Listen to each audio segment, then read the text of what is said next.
Well, isn't that something?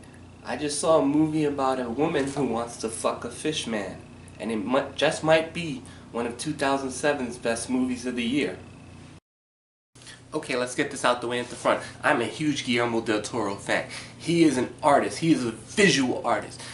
When you hear words like visionary directors, well, first of all, that word gets thrown around way too much, especially in this day and time when you're in your middle of your franchises, you're in your middle of big blockbusters where everything kind of looks disposable and you kind of think that everyone's doing the same movie. That's not Guillermo del Toro. Guillermo del Toro directs. Not only does he direct the cast, he directs the set, he directs the visual, he directs your eyes. I have never once seen a Del Toro movie where you didn't know where he wanted you to look. He plays with color palettes like nobody's business. If you don't believe me, just check out Pacific Rim 1 and compare it to the new one, Uprising, where it looks too sleek, too shiny, not even lived in. The monsters and the Jaegers from the first Pacific Rim look absolutely detailed to the brim to a level that the second one is not going to capture at all. So it's going to be fun to see that movie. Big fan of Pan's Labyrinth. Love the two Hellboy movies. It's a shame he didn't get to make the third one. Pacific Rim, really good movie.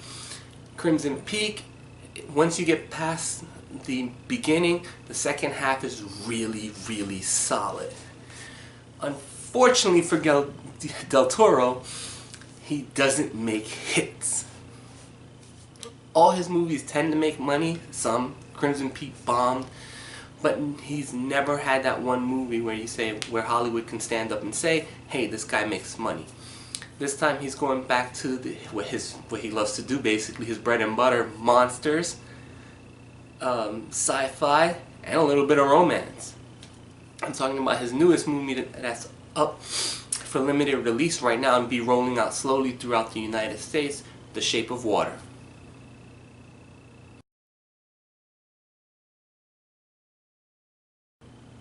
Now, The Shape of Water takes place back in the 1950s during the middle of the Cold War, another Cold War era with Russia.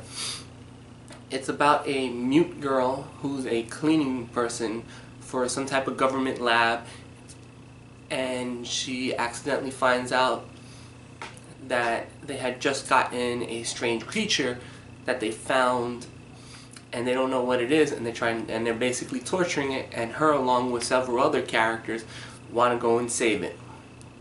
That's the synopsis for the story. I will say this is a definite winner.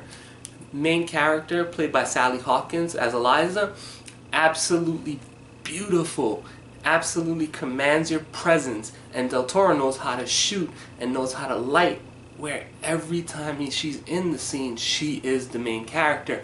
All this without speaking one word. Yeah, that's another thing about this movie. The two leads, both Eliza and the unnamed fish creature, never say a word. They communicate through sign language, through music, through body expressions. She's really good in this movie. I don't think I've ever seen Hawkins in any movie, but I might have to start checking out some stuff. Serious props go out to Mike Shannon as General Strickland. Oh my god. Well, first of all, actually it's Colonel Strickland. He just plays like a general and everything. Michael Shannon absolutely nails it as this asshole, overbearing villain, obviously, who doesn't care about anyone, just wants to know that he's in charge and wants you to know that as well. Absolutely psychopathic to no degree. I don't know Mike Shannon, never met him, but on screen he definitely commands that presence where you go, there's something wrong with this man. Very good supporting cast. Octavia Spencer as Eliza's best friend. Absolutely plays it well. You also have to remember that this is taking place during the 50s, where we best to each person. This movie kind of goes in and out with a lot of details, like when she's mute, her friend, played by Octavia Spencer, is black. Eliza's roommate is a gay man, and then there's a scientist gentleman who is not what he seems. No spoilers here. Let's talk about the MVP of the movie, Doug Jones. Doug Jones, for those of you who don't know, because you probably never see him in anything, because he's usually wearing this stuff, also played Abe Sapien in the first two Hellboy movies, also directed by Guillermo. He also was one of the creatures in Pan's Labyrinth, so him and Del Toro worked very well together. And he commands a presence. He can be sweet, he can be sorry, he can also be scary as hell when he has to. And the way he goes back and forth depending on who he interacts with kind of says a lot. He also does normal stuff. If you're good to him, he'll be good to you. If you're not good to him, Michael Shannon, you're going to get two of your fingers bitten off. This movie is... The backgrounds are beautiful, like Del Toro, all of Del Toro's stuff. You never feel like this is, just somebody slapped stuff together. You always know you're in his movie. He always lights it well. I think I've seen more colors, more shades of green today in this movie than I have in my whole life. The music is absolutely wonderful. The music kind of tells the story since two of our leads don't talk. It's a lot of very beautiful 50s music. There's even a dance scene between the main character and the fish person that is absolutely... It kind of feels like it's a Seth MacFarlane production, but classier. That's the only way I can kind of set it. It does have a lot. It does have a very good sense of humor. I will say that the characters are not afraid to not really quip, but their dialogue and what's happening. That's a very interesting thing because Del Toro sometimes has an issue writing words for his characters, i.e. if you look at Pacific Rim, all the characters are kind of bland, and to this day I've seen that movie many times and can barely remember anyone's name. But this movie is really well done like that, really well produced. There is a problem. Basically, all these people, Eliza realizes that the fish person is going to get hacked up because Michael Shannon says, sure, why not? That's how life works, and that's how we're going to figure out what the hell this creature is. She decides to save him, gathering all her friends, misfit friends together who have kind of their own alienations because of what I said earlier. And no one bats an eye. They go, you want to save him? All right, go ahead.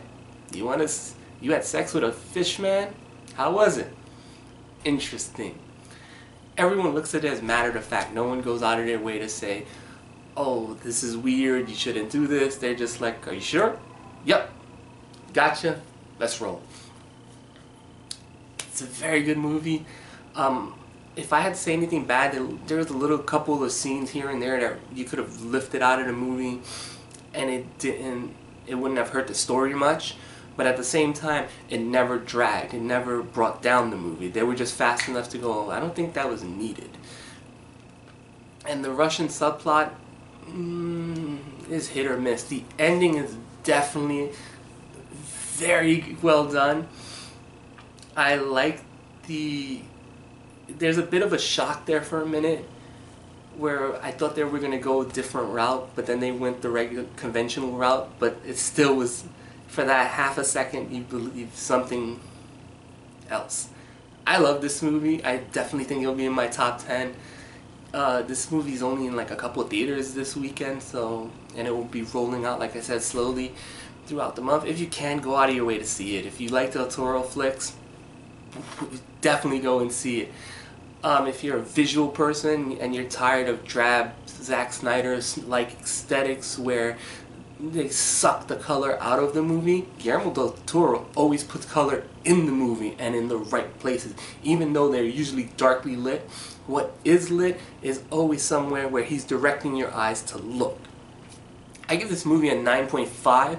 Highly recommended. Go out of your way to see it. Support new movies. Bye.